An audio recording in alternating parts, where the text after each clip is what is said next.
Welcome, man. Welcome back to the channel. Real quick, I want to go over a procedure. First of all, I'm in the middle of removing this transmission, but I heard a guy. I was talking to a guy on one of my subscribers on my YouTube channel. And he was talking about the fact that he had to take out part of the exhaust system just to remove the axles. I assume he was talking about the right side. Okay, so like I said, I was in the process of removing this, and I decided to stop and show my buddy how you do not, in fact, have to remove any of the exhaust system to remove the axles. All right, now I already got the left side axle out. Okay, you know about the strut bolts, and I even go so far as to remove the brake line just so I won't have to remove the calipers. All right, so you just bend it a little bit and put it back in place so you won't put any kind of pressure on this. Now, but I realized this and I stopped right there. Okay, I was in the process of moving this out, and it dawned on me. It came to me that I remember him asking about me. So here it is now. I'm gonna show you how you do not have to remove any of the axles. Now, I started this process on this side, but like I say, I stopped. All right, so I have the axle halfway out. Of course, you know about the big nut and the strut bolts. And what I'm gonna need you to do, let me grab my my quick drill. Now, you can't be one of those guys that's Mr. Perfect, do everything Mr. Perfect right, or you're not gonna make any money in this industry. Okay, you will have to bend a few things, but you're not gonna damage anything. That's the whole point. Okay, so do not panic, man. It's okay. All right, so what I tend to do, like I say, I'm trying to avoid taking the caliper off. I don't want to disturb the brakes. So to do that, just simply take a brake line off right here at the hold down screw. All right, let's get this out the way. And it's gonna fall down a little bit, but like I say, it's okay, guys. All right, so you have this much room, this much leeway. You have this much leeway to deal with, so you can drop the brake caliper down a little bit. See, you're not gonna damage anything. That's not a lot of tension, but do it quickly. Okay, so get your axle out and then go from there. So what I'm gonna do now is set the camera down and show you how to get this out without removing the axle. All right, stay tuned. Don't go nowhere, man. I'm gonna be right back. All right, guys, I'm back. Thanks for staying with me. Thanks for hanging around. Okay, listen, man.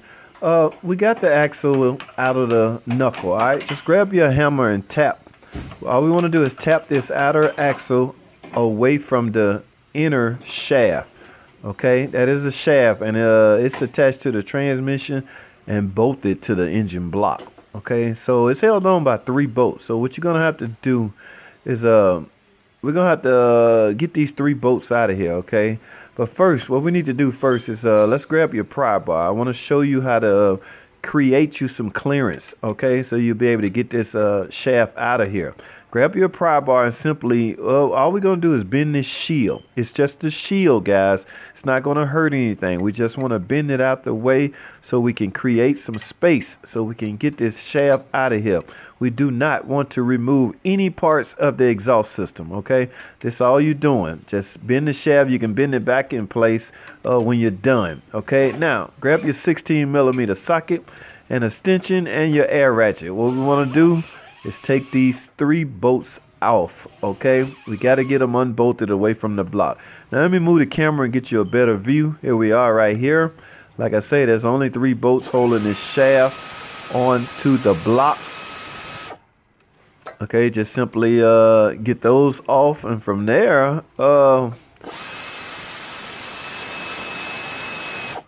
yeah, it's fairly simple, guys.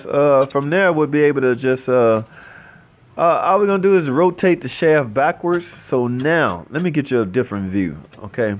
Just start pulling, man. All you got to do is pull this shaft away from the transmission. That's it. Because we bent the shield, you now created some space. You can get this inner shaft out without removing any parts of the exhaust system, all right? Fairly simple, fairly easy. We did not damage anything. We did not hurt anything. Okay, so let's just lay this down right here. We're going to need that later during reassembly. Now, there you have it, folks. Just a little shield rearrangement, okay? I showed you how to remove the right side axle. Also, we got the left side out. fairly easy. Thanks for watching, comment, subscribe, and I'll see you all in the next video.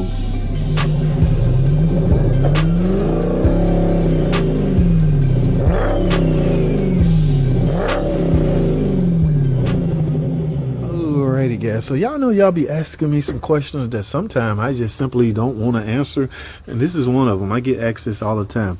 Can you remove the timing chain cover off a 3/6 Pentastar without removing the valve cover?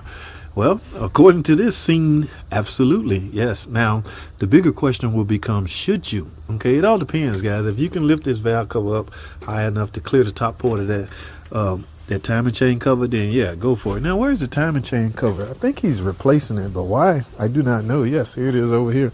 Ooh, we got a freaking clean, brand new one right here. Why? Again, I don't know. Here's the old one. Okay, was it leaking? Was it cracked? Was it spewing out fluids everywhere? I don't know. I haven't yet to ever need to replace a timing chain cover.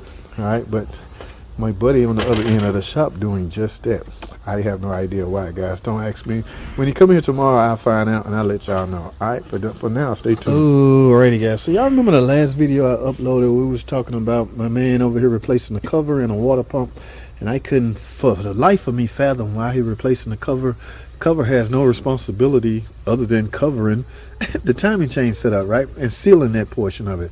So why on earth do these go bad? How would they go bad? Okay, they can form a leak, but there's gaskets in between there to protect it from leaking. Now, but I found out after doing some investigation, that customer tried to do his own water pump, okay, and he screwed up. Here's where he screwed up. Okay, he where is it? Right here. Y'all see that? Yeah, that is, he broke a bolt off in there, guys. And this is at the bottom, so this would have been a tight fit trying to drill and tap that out. We didn't bother with it. Okay, he screwed this up, and I'm simply gonna pay. So he had to pay. He had to buy another cover. He really had no problem with it because he felt bad. He tried to do his own water pump and didn't finish the job. So he like, y'all fix it for me, just fix it. But that's what's wrong with this cover. See, this is the Chrysler Town and Country 2015 model. Now y'all recognize that? Yes, guys, that is the new OEM Mopar transmission I put in about 60,000 miles ago. When I did that, I spoke with this customer and tried to inform her how to make this transmission last forever. So look what we're doing, guys. Look what we got here. That's right, service. It is 60,000 miles later. You're supposed to service this transmission every 60,000 miles.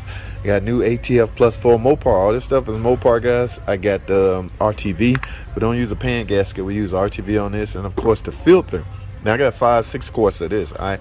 Now also she had a. I told her, y'all see those cooler lines?